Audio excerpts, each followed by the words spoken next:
Buenas noches y bienvenidos a una nueva edición del Boletín Informativo del G-Club. Continuamos con los programas especiales que abordan la situación actual del COVID-19 en países latinoamericanos.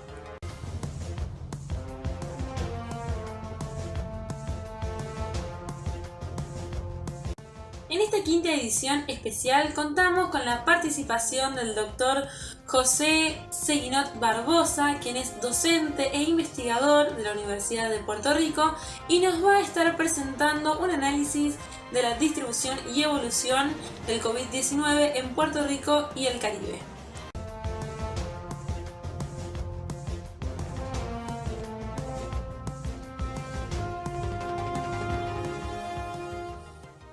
Hola, muy buenos días. Les habla el profesor José Seguinot de la Universidad de Puerto Rico. Es un placer para mí participar en esta mañana o en este día de la conferencia Cambio Climático de COVID-19, los datos de Puerto Rico y del Caribe.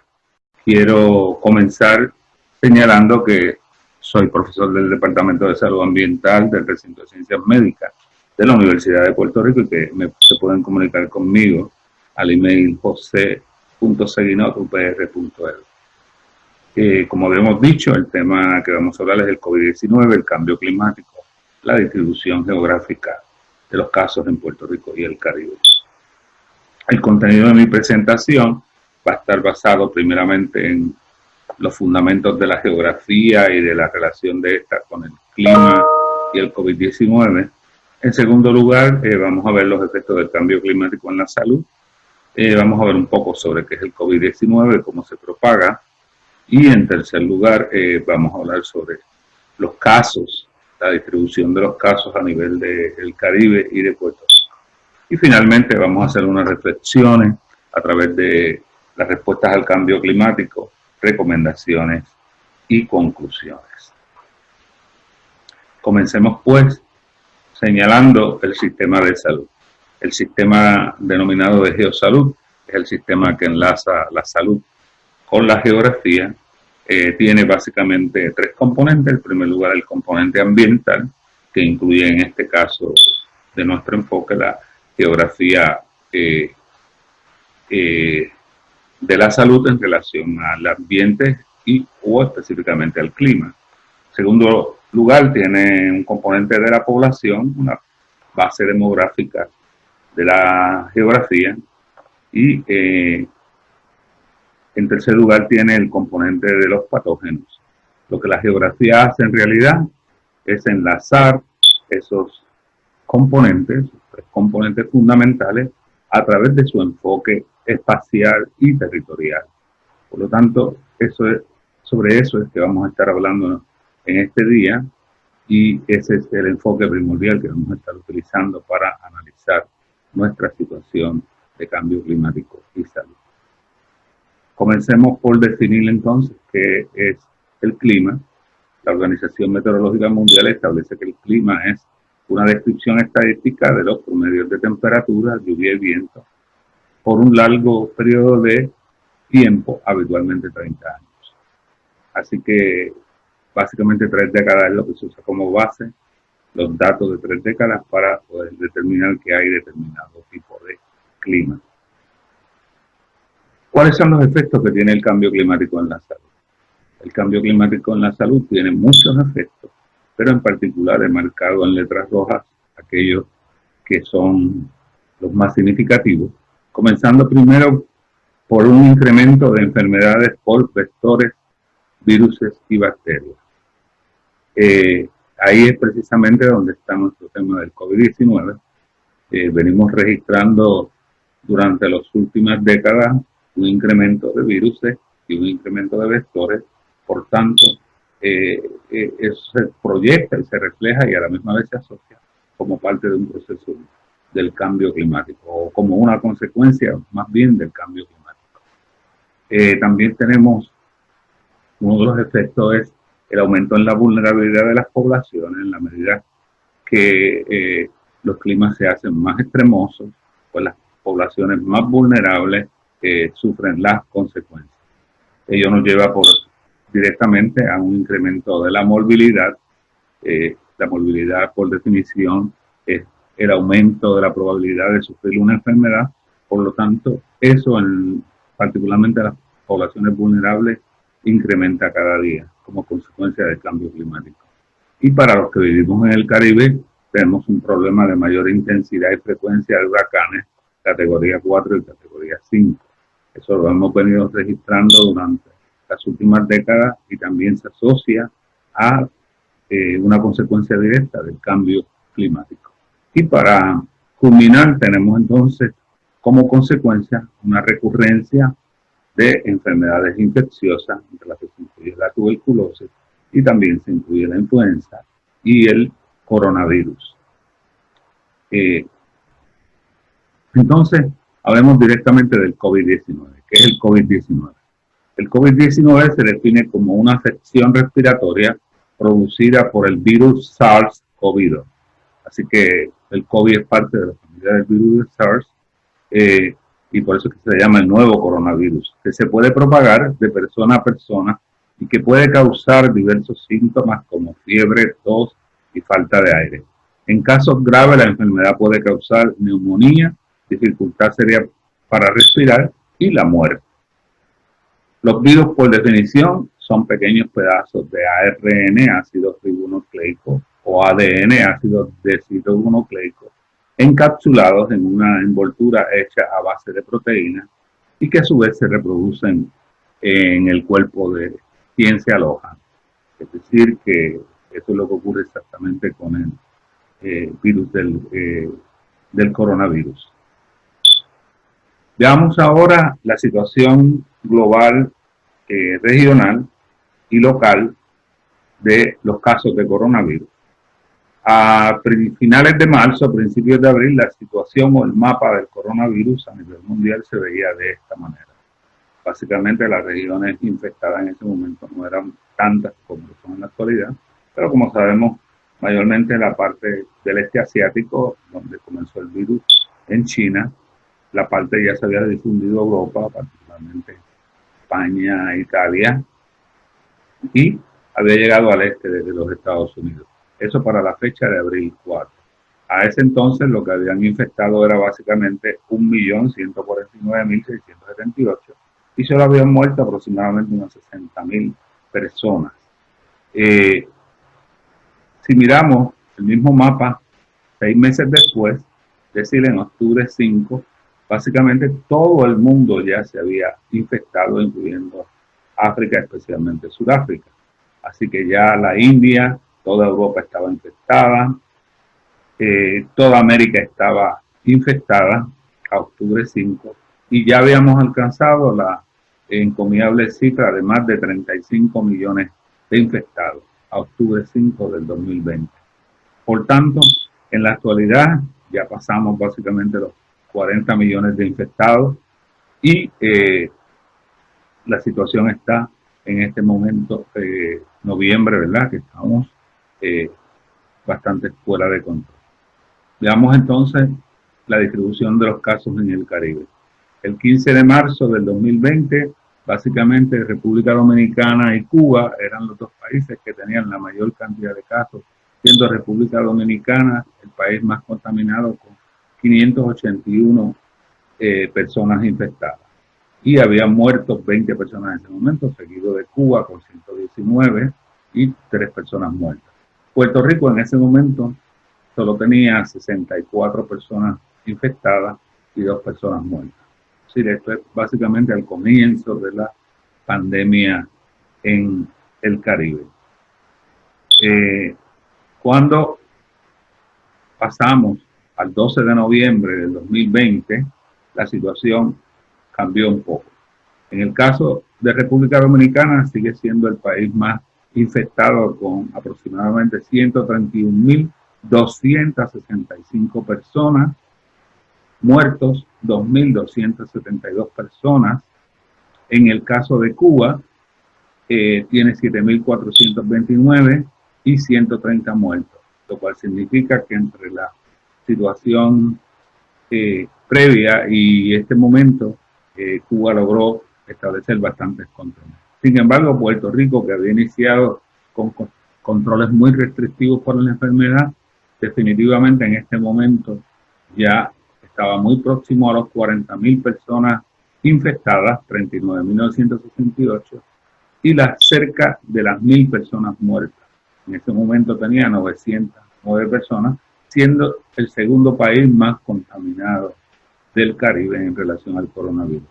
Sin embargo, si miramos otras islas, como por ejemplo Granada, Montserrat, la cantidad de infectados y muertos es muy poca. 13 en Montserrat, 32 en Granada, personas infectadas, y en el caso de los muertos, en Granada solo no ha habido muertos, y en Montserrat solamente ha habido una persona muerta. Y por aquí seguimos igual, San Cristóbal y Nevis tienen básicamente 19 personas infectadas y 0 personas muertas. Así que hay un grupo de islas que tienen muy pocos casos y muy pocos muertos, aunque son islas relativamente pequeñas y despobladas. Pero esta es la situación que se presenta entre lo que sería, ¿verdad?, el conglomerado de las Antillas mayores y las menores. Seguimos adelante. En el caso de Puerto Rico específicamente, si vemos el mapa de las regiones de salud, empezando en marzo, cuando la pandemia comenzó el 26 de marzo, básicamente por regiones de salud, podemos ver aquí que la región de salud más comprometida es la zona metropolitana de San Juan, que tenía 40 casos en ese entonces. Las demás regiones tenían, Mayagüez tenía 10 casos, y la región de Cagua tenía 4 casos, la región de Bayamón presentaba 6 casos, y las demás regiones solo tenían 1 caso. Ahora, si miramos esa misma distribución en la tabla de noviembre, podemos ver que la zona metropolitana de San Juan presenta ya la cantidad de 12.198 casos para un 36%, seguido de la zona de Bayamón con 7.669 casos y con un por ciento del 23.1%. Luego sigue la región de Cagua con 4.524 casos para un porcentaje de 13.6%. Por tanto, básicamente lo que este mapa demuestra es que las zonas donde hay mayor conglomeración de población, en la zona metro, en la zona de Bayamón y en la zona de Caguas, es donde hay mayor cantidad de casos presentes del coronavirus, tanto en el pasado como en el presente. Cuando se mira la distribución de casos por municipio, se puede ver de nuevo un patrón geográfico muy interesante. Primero, el patrón geográfico de la zona metropolitana, que es la zona que está aquí en rojo, que es donde se concentra la mayor cantidad de casos en los diferentes municipios que componen la zona metropolitana, desde Bayamón, San Juan, Carolina, Caguas. Así que este es un conglomerado muy significativo. Luego se distribuyen mayormente en los grandes centros urbanos de Puerto Rico, Arecibo, Mayagüez y Ponce. Así que en términos generales, la distribución municipal en Puerto Rico tiene que ver mucho con el proceso de concentración de población urbana y también con la topografía. Lógicamente en la zona costera es donde se encuentra la mayor cantidad de casos, y siendo la zona montañosa los municipios más pequeños donde existe la menor cantidad de casos, con excepción de Caguas por su conexión con San Juan. El próximo mapa confirma lo que estamos diciendo, representa la tasa de casos por cada 10.000 habitantes en municipios y presenta nuevamente el conglomerado de San Juan con su expansión hacia la costa norte hasta Arecibo y con su expansión hacia la costa noreste hasta Fajardo y al sur hacia Cabo. Este es el conglomerado de COVID-19 que presenta la mayor cantidad de casos por cada 10.000 habitantes, y mientras el resto del país, el resto de la isla, tanto la zona de la cordillera central como la zona de la costa sur, pues están básicamente con la menor cantidad de casos. ello nos lleva también a visualizar la situación a través del tiempo. Comenzando en junio 1 hasta el 30 de octubre, podemos ver cómo la cantidad de casos ha ido incrementándose vertiginosamente hasta en este caso llegar el 30 de octubre a los 34.138 casos. Y podemos ver cómo en ese proceso temporal hay una variación de los casos semanalmente. Y mi explicación para eso es que ello responde a las políticas, ya sean liberales o restrictivas, que ha implantado el gobierno. Hay una semana en que el gobierno implanta unas políticas muy restrictivas y por lo tanto la pandemia, los casos de la pandemia bajan, y otras semanas en que el gobierno implanta unas políticas más liberales, porque aquí en Puerto Rico la política se implanta cada 15 días, cambia la política o puede cambiar, o lo que llamamos la orden ejecutiva, y entonces eso se refleja en la cantidad de casos acumulados por día. Así que es muy interesante ver ese patrón y ver cómo va variando de acuerdo a las políticas que establece el gobierno. Entonces, en términos generales, la respuesta al cambio climático y al COVID-19, las reflexiones que hacemos al respecto en esta sesión de recomendaciones y conclusiones son las siguientes. Debemos concluir que la pandemia es un fenómeno natural y social que siempre ha convivido con nosotros y que lo continuará haciendo mientras exista la raza humana. En el pasado fue la peste bubónica y la gripe española, y en el presente es el ébola y el HIV, y el más reciente de todos ellos es el coronavirus. La vida del COVID-19 depende de muchos factores, entre ellos la temperatura, la humedad relativa, el sistema inmunológico de quien se aloja y a las sustancias a las cuales se expone. Entre las sustancias que matan el virus se incluye el jabón, el alcohol, con un grado de pureza de más del 60%, el agua oxigenada y el vapor de agua. Algunos científicos sostienen que en la medida que alteramos el clima del planeta, damos la oportunidad a los virus y a los patógenos a extenderse por la faz de la Tierra, produciendo nuevas enfermedades. Entendemos que ese es el caso que está ocurriendo con el coronavirus. En cuanto a la distribución espacial de los datos del COVID-19 en Puerto Rico y el Caribe, estos nos dicen que a mayor concentración de personas, mayor posibilidad de contagio. El COVID se ha convertido en un problema eminentemente urbano en Puerto Rico y en el Caribe. Mientras más abiertas estén las fronteras de un país, mayor es la posibilidad de infectación. Por eso las pequeñas y aisladas islas del Caribe tienen la menor cantidad de casos. Por el contrario, aquellas islas del Caribe que dependen del turismo, como Santo Domingo y Puerto Rico, presentan la mayor cantidad de casos. Así que entendemos que fronteras abiertas implica la llegada de mayor cantidad de casos y mayor infectación, tanto externa como interna. Y por el contrario, islas aisladas y cerradas pues tienen menos casos. En el caso interno de Puerto Rico, las regiones de salud más críticas son la zona metropolitana de San Juan, la de Bayamón, Fajardo y Caguas. Este corredor urbano constituye el mayor centro de riesgo en todo Puerto Rico. Cualquier estrategia de servicio tiene que considerar como prioridad la prevención, la educación en salud y atención médica de los residentes de esta región. Así que esa es la manera del análisis de cómo están distribuidos los casos en Puerto Rico. Hay que dar mayor atención a las regiones que están más infectadas, que son precisamente las más urbanizadas. A modo de reflexión final, es también interesante plantearse el beneficio que tienen los virus y los patógenos. En el caso del coronavirus, uno de los beneficios inmediatos ha sido la necesidad que ha tenido la sociedad global de detener su sistema productivo. Ello ha traído un agua y un aire más limpio, dada la reducción de las emisiones de gases de invernadero que contribuyen al cambio climático. Así que también tenemos un efecto positivo del propio coronavirus, que obliga a la sociedad a detenerse y por lo tanto contamina menos tanto las aguas como el aire. Finalmente, quiero señalar que esta situación del cambio climático y COVID-19 representa el junte de dos crisis globales.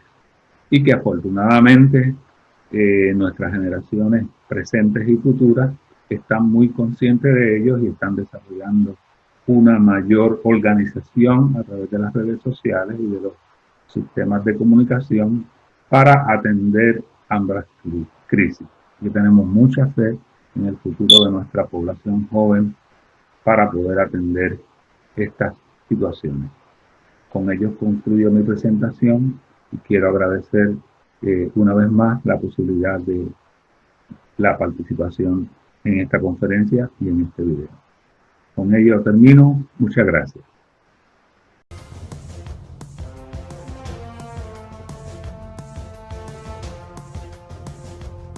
Agradecemos al doctor José Seguinot por el excelente informe que nos acaba de presentar y queremos invitarlos a seguirnos en nuestras redes, Facebook e Instagram y a suscribirse en nuestro canal de YouTube para ver las ediciones anteriores y seguir informados.